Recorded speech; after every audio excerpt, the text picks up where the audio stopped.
Damos comienzo a un nuevo programa.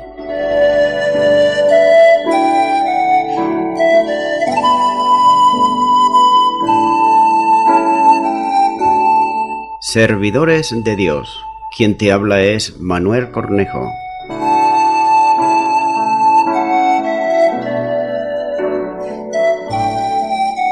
Este es un programa que está respaldado por la Iglesia Evangélica Misión Evangélica de Cataluña.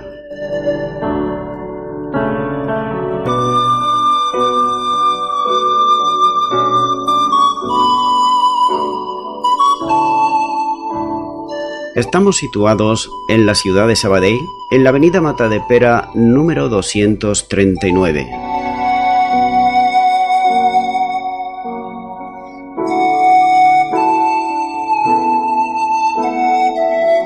Antes de dar introducción a la palabra de Dios, estaremos poniendo una alabanza.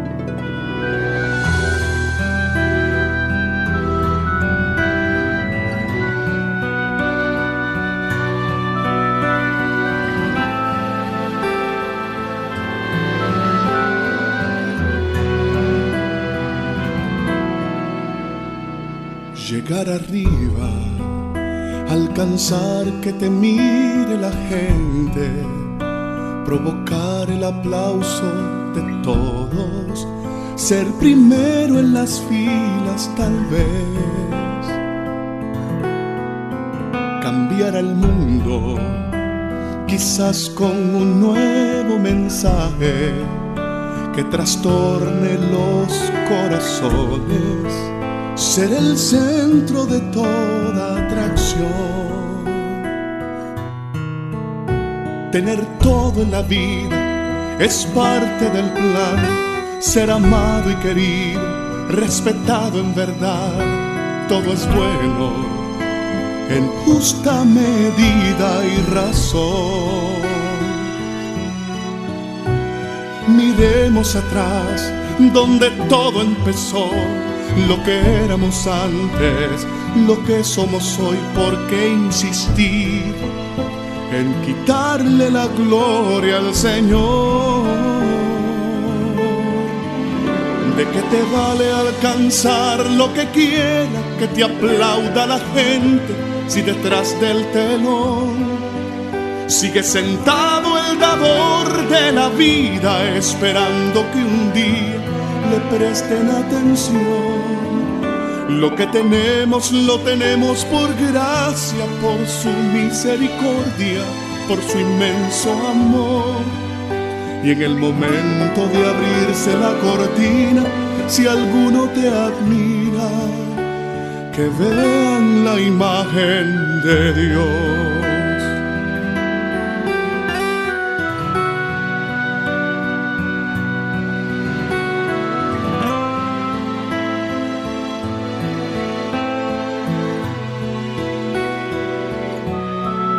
Señor, perdona si el aplauso o cualquier comentario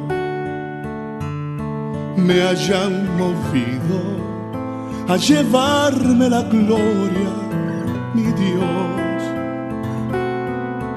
Te doy las gracias por tu amor y tu misericordia. Me despojo de toda grandeza, mi corona yo pongo a tus pies. Pues de qué me vale alcanzar lo que quiera, que me aplauda la gente, si detrás del telón está sentado el dador de la vida, esperando que un día le presten atención. Lo que tenemos lo tenemos por gracia, por su misericordia, por su inmenso amor. Y en el momento de abrirse la cortina, si alguno te admira, que vean la imagen de Dios.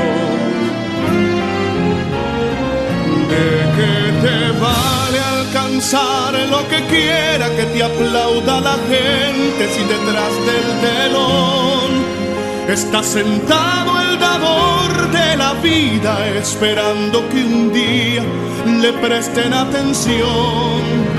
Lo que tenemos, lo tenemos por gracia, por su misericordia, por su inmenso amor. Y en el momento de abrirse la cortina, si alguno te admira, que vean la imagen de Dios.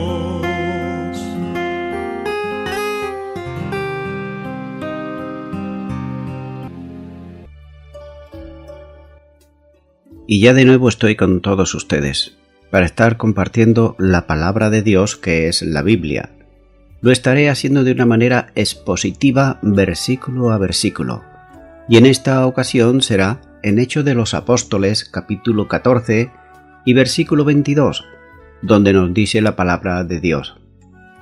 Confirmando los ánimos de los discípulos, exhortándoles a que permanecieran en la fe y diciéndoles: es necesario que a través de muchas tribulaciones entremos en el reino de Dios. Dice la primera parte de este versículo, confirmando los ánimos de los discípulos. La misión ahora no era tanto la de evangelizar, sino la de confirmar, es decir, la de robustecimiento de la fe. La consolidación está ligada directamente a la expresión bíblica. Pablo y Bernabé querían dejar bien asentada la vida espiritual de aquellos nuevos creyentes, y finalmente se lee fortaleciendo las almas de ellos. La segunda tarea en las iglesias consistía en exhortarles, para que permaneciesen fieles a la fe. Nótese que aquí el término fe tiene que ver con la fidelidad a la doctrina que le ha sido enseñada. Esto es, les animaban a mantener la doctrina recibida y con ello también perseverar en la fidelidad al Señor. Continúa diciendo la segunda parte de este versículo, exhortándoles a que permaneciesen en la fe y diciéndoles: es necesario que a través de muchas tribulaciones entremos en el reino de Dios. En tercer lugar, encontramos que les animaban a considerar la persecución como un elemento natural en la vida cristiana, que diferencia a la vida de hoy del cristiano y la cristiana, donde no hay persecución ni hay temores de que te puedan hacer cualquier cosa. Muchos de aquellos creyentes habían sufrido afrentas por el testimonio del Evangelio, y muchos también habían presenciado los momentos de tribulación infringidos a los apóstoles en el tiempo que habían estado con ellos. Sin embargo, tal vez no estuvieran ellos preparados de todo para enfrentarse con un panorama de persecución que jalonaría la historia de las iglesias en aquellos tiempos. Es por esta razón que les exhorta, es decir, les anima a aceptar que en la vida cristiana no es un camino de rosas, como quizá algunos puedan pensarse, sino que la vida cristiana está rodeada de muchas tribulaciones, hasta que el creyente sea recogido por el Señor.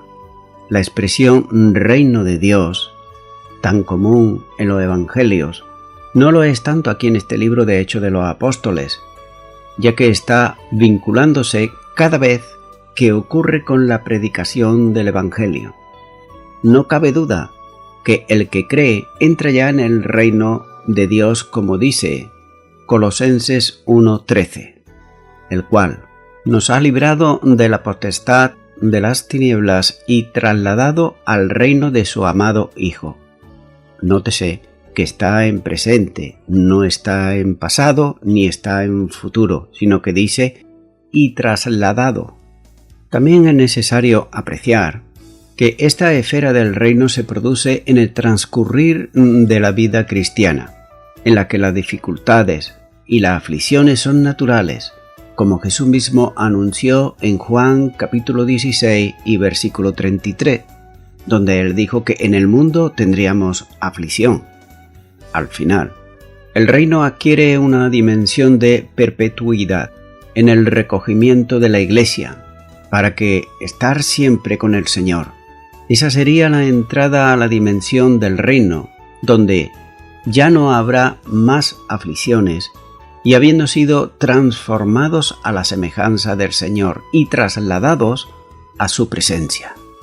Así que la glorificación va precedida de la aflicción, tal como nos dice en Romanos capítulo 8 versículo 17 y 2 de Timoteo capítulo 2 y versículo 12.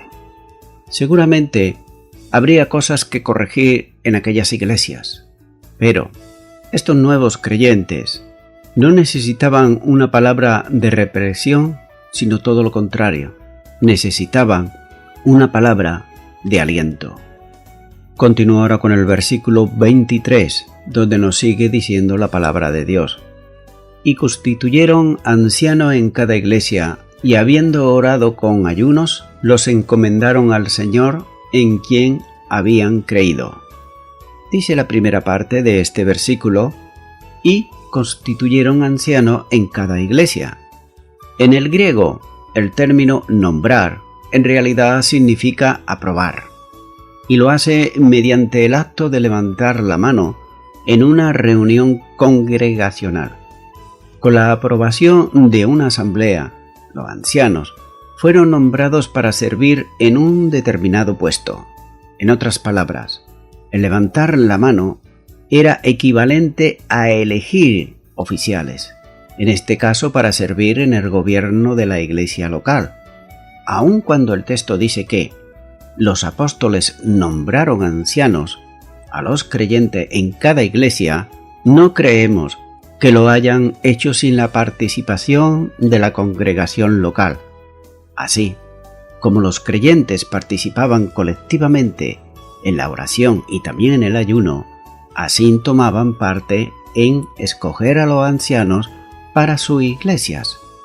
Sin embargo, el texto claramente dice que Pablo y Bernabé nombraron ancianos para los creyentes. Algunos comentaristas, sin embargo, afirman que las congregaciones estaban excluidas de la elección de ancianos, aunque es verdad que la palabra nombraron podría indicar elección congregacional. No es ese el caso en este contexto. Abundando más en cuanto a la palabra ancianos, vemos que esta expresión del griego es presbíteros. Es un adjetivo comparativo que quiere decir anciano. Pablo usa este término indistintivamente con el de obispo y también con el de supervisor. La palabra anciano hace referencia a la edad de una persona y a la expresión supervisor en el cumplimiento de su oficio. En sus epístolas pastorales, el apóstol Pablo usa a veces ambos términos en el mismo contexto. Prueba de ello es en 1 de Timoteo capítulo 3 versículo 1 y 2 y también el capítulo 5 y versículo 17 y en Tito capítulo 1 versículo 5 y 7. Por tanto, la palabra anciano tiene su origen en la práctica judía de gobernar la vida religiosa y política en Israel. Pero aún en Grecia y en Egipto, los ancianos gobernaban y asesoraban como representantes de los gobiernos locales y estatales. En Jerusalén, la iglesia primitiva adoptó la práctica de nombrar ancianos para gobernar la iglesia. Prueba de ello es que nos lo dice este mismo libro de Hechos de los Apóstoles, capítulo 11 y versículo 30. Sigue diciendo la segunda parte de este versículo: los apóstoles lo encomendaron al Señor en quien habían puesto su confianza. Se refiere las palabras los y su a los ancianos o a todos los cristianos de esa iglesia. Nótese que la primera lectura me inclinaría a aplicar estas palabras solo a los ancianos. Sin embargo, debido a que en el griego la frase en quien habían puesto su confianza está en el tiempo pluscuamperfecto, el cual sugiere acción en el pasado con implicación para el presente. Por tanto, hacemos bien en aplicar los pronombres y su tanto a los ancianos como a los miembros de las iglesias. Después de haber pasado algún tiempo con estas iglesias, Pablo y Bernabé los encomiendan al cuidado del Señor. Continúa ahora con el versículo 24, donde nos sigue diciendo la palabra de Dios. Pasando luego a Pisidia, vinieron a Panfilia. Desde Antioquía de Pisidia recorrieron el camino inverso por las sierras, cruzando las fronteras regionales de Frigia y caminando hasta Panfilia, que era el territorio más septentrional de la provincia en Galacia. El viaje de regreso era volver sobre sus pasos. Como se ha dicho antes, hubiera podido atajar el camino y regresar por otra ruta más fácil, pero el interés de ellos era, además de regresar a la iglesia que lo había encomendado a la obra misionera, también era de visitar las iglesias ya establecidas, consolidando así la fe de los cristianos y estableciendo ancianos en cada una de ellas. Es interesante apreciar que la iglesia local era la iglesia en la ciudad. Continúa ahora con el versículo 25, donde nos sigue diciendo la palabra de Dios. Y habiendo predicado la palabra en Pergue, descendieron a Atalía. Atravesando Pisidia, del norte al sur, entraron en la provincia de Panfilia, llegando a Pergue, lugar donde habían estado antes cuando llegaron de Asia Menor, es decir, desde Chipre, y donde Juan Marcos se había separado de ellos. Lucas es muy escueto al referirse al trabajo misionero en aquella ciudad, ya que no sabemos si hubo oposición o no la hubo, porque no se especifica nada en cuanto a este respecto. Es posible que no pudieran haber dejado constituida allí una iglesia. Y finalmente alcanzan la ciudad de Atalía, el principal puerto de Panfilia en la desembocadura del río Catarates. Esta ciudad fue tomada en nombre del rey de Pérgamo, Atalo II, que la edificó y fortificó en el año 158 a.C., y Pompeyo la utilizó como base militar contra los piratas en el año 67 a.C. Continúa ahora con el versículo 26, donde nos sigue diciendo la palabra de Dios. De allí navegaron a Antioquía, desde donde habían sido encomendados a la gracia de Dios para la obra que habían cumplido. Desde Atalía se embarcan hacia Siria, alcanzando Antioquía en el Orontes.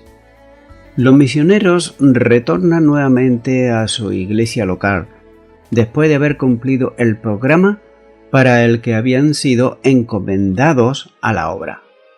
La misión encomendada nació en la iglesia local de Antioquía y duró por lo menos 2 años, es decir, desde el año 56 al año 58, si bien algunos eruditos consideran que debió de ser 4 años.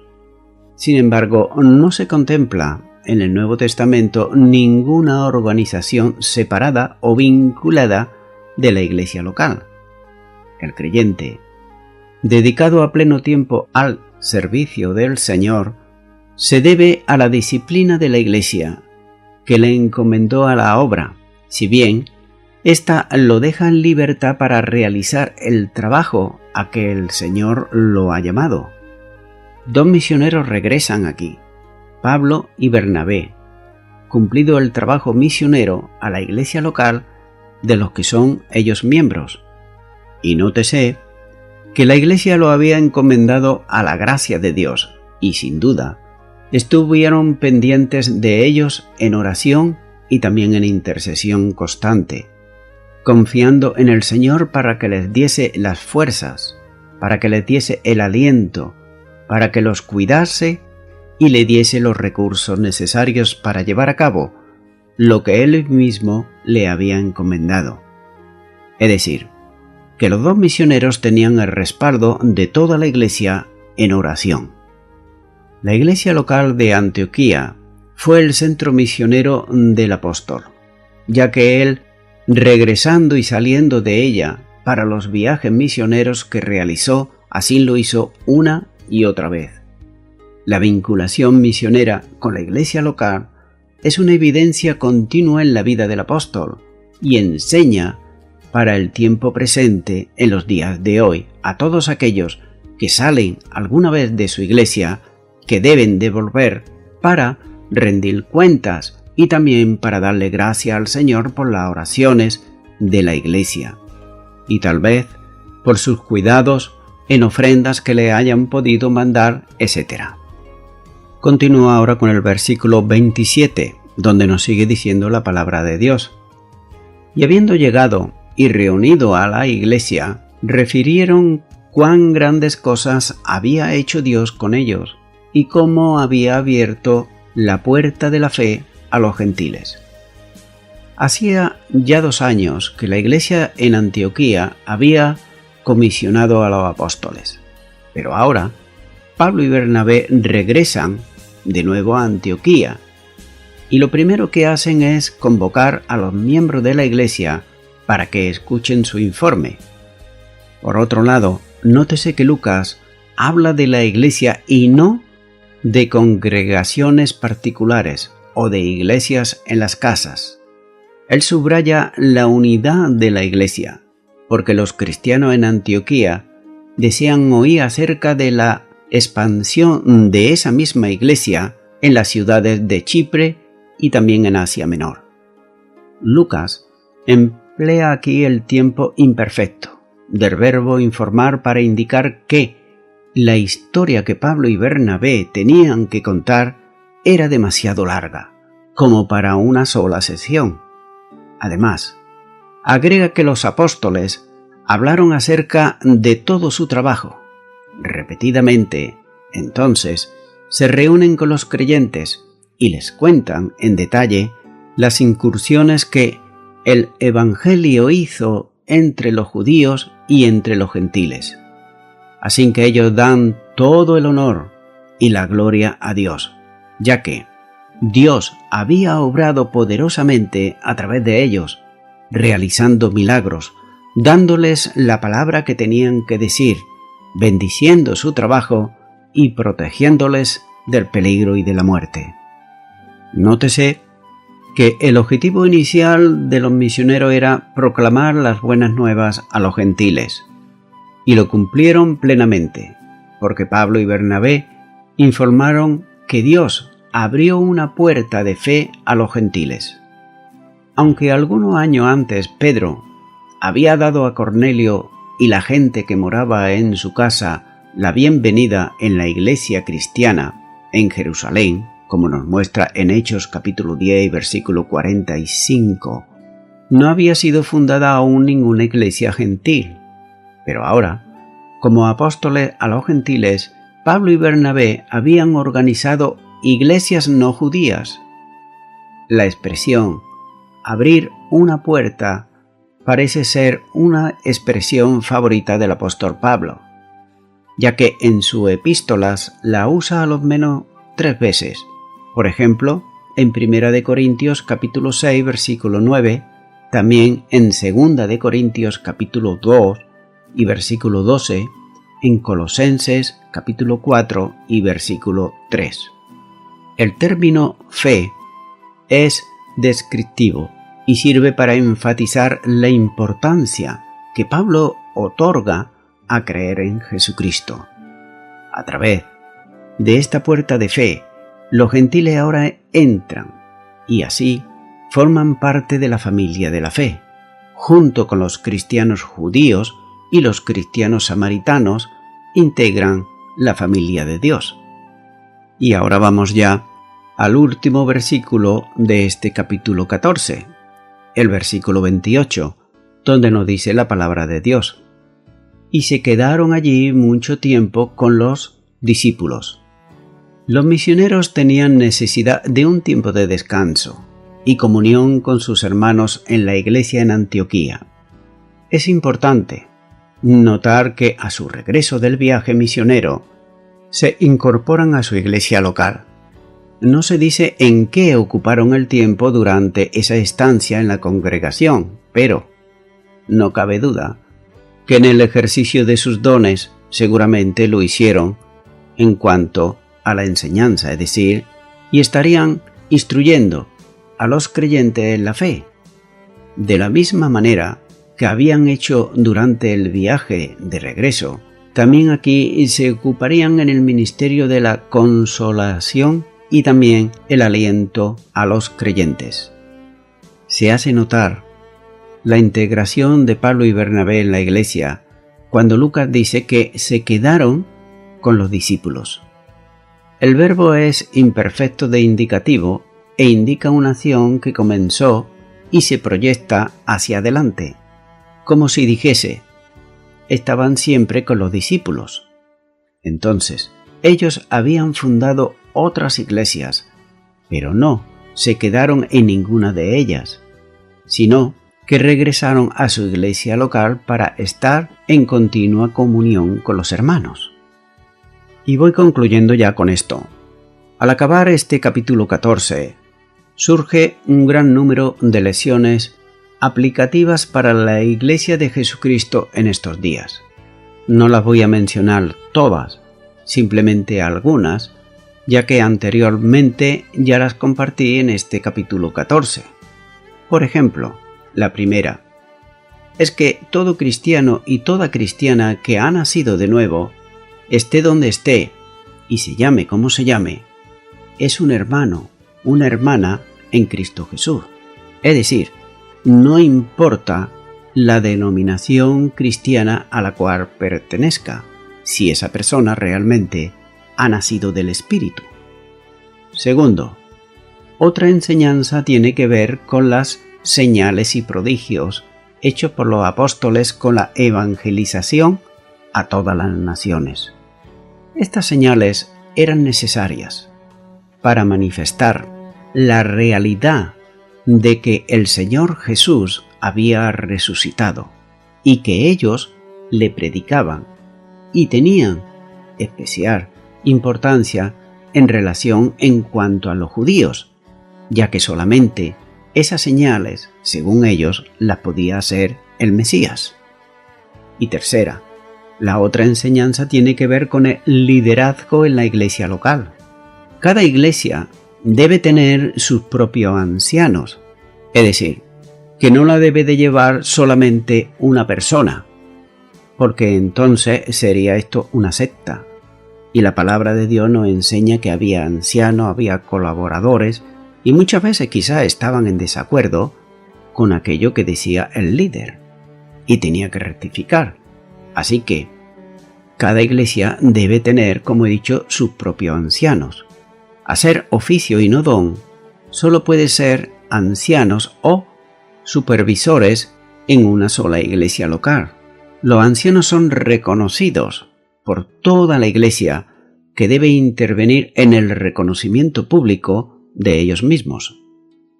Estimado y estimada oyente, el apóstol Pablo estaba lleno de gozo al ver cómo el Señor había abierto puertas de la fe a los gentiles.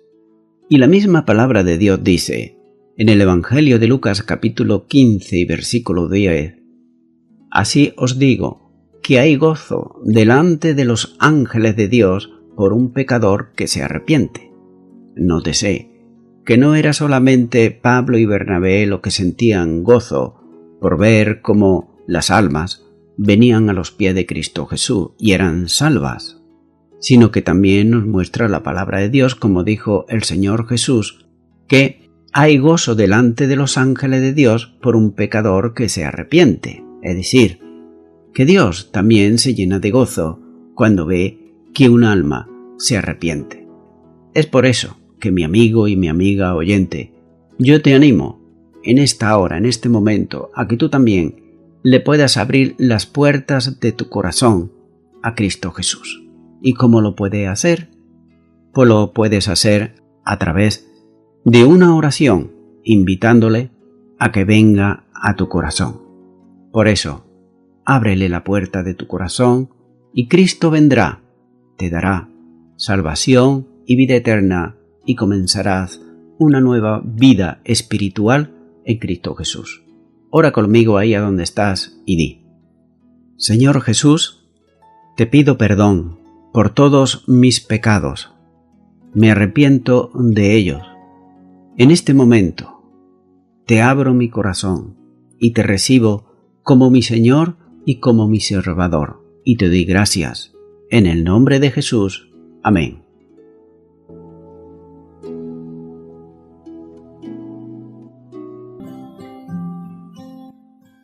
Amigo y amiga oyente, si tú has hecho esta oración de todo tu corazón, te recomiendo que comiences en primer lugar a orar a Dios en el nombre de Jesucristo. Orar a Dios no es rezar, sino que es hablar con una persona. También te recomiendo que leas la palabra de Dios. Comienza por los evangelios si no lo has hecho nunca. Y también te recomiendo que para que puedas crecer espiritualmente, te congregues en una iglesia cristiana evangélica donde se predique, se enseñe y se practique la sana doctrina y la palabra de Dios. Congrégate ahí y con el tiempo crecerás espiritualmente y podrás servir al Señor Jesucristo. Que Dios te bendiga.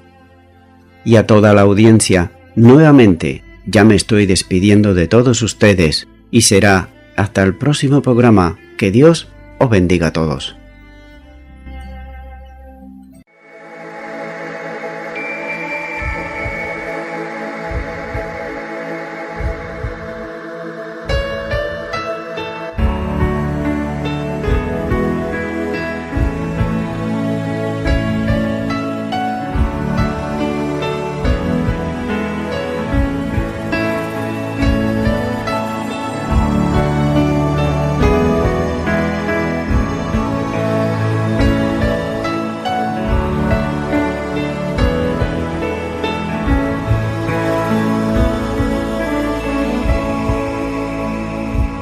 Oye, amigo mío, hoy vengo hasta ti para compartir tu gran soledad. Quiero que me veas como un viejo amigo en el cual seguro tú puedes confiar.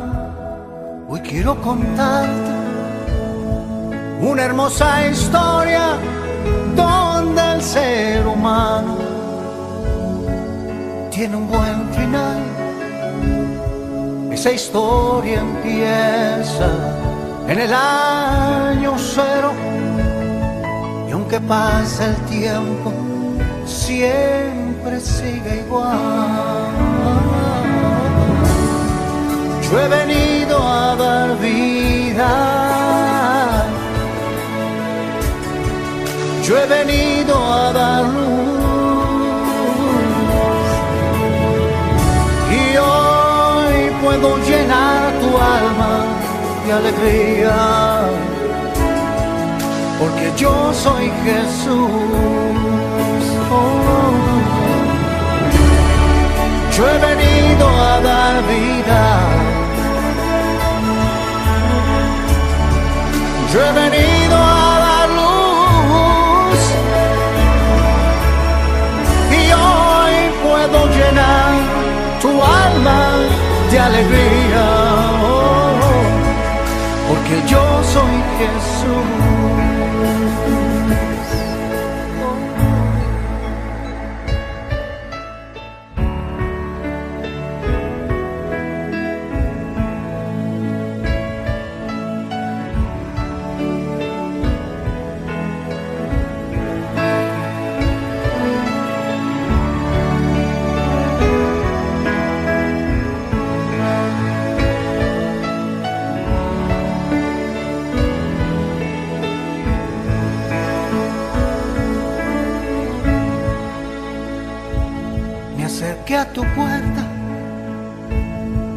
fueron muchas veces a charlar contigo, pero nunca estás. Aunque entre nosotros no puedes mentirme, me diste la espalda y rehusaste hablar. Pero no quisiera seguir mi camino viendo que este mundo te está haciendo mal y mal, que cada momento se hace más pesado. Déjame ayudarte, ya no dudes más. Oh, no, no, no. Yo he venido a dar vida, yo he venido a dar luz, y hoy puedo llenar tu alma de alegría, porque yo soy Jesús. Yo he venido a dar vida, yo he venido a dar luz, oh, no, no, no, no. Y hoy puedo llenar tu alma de alegría, porque yo soy Jesús.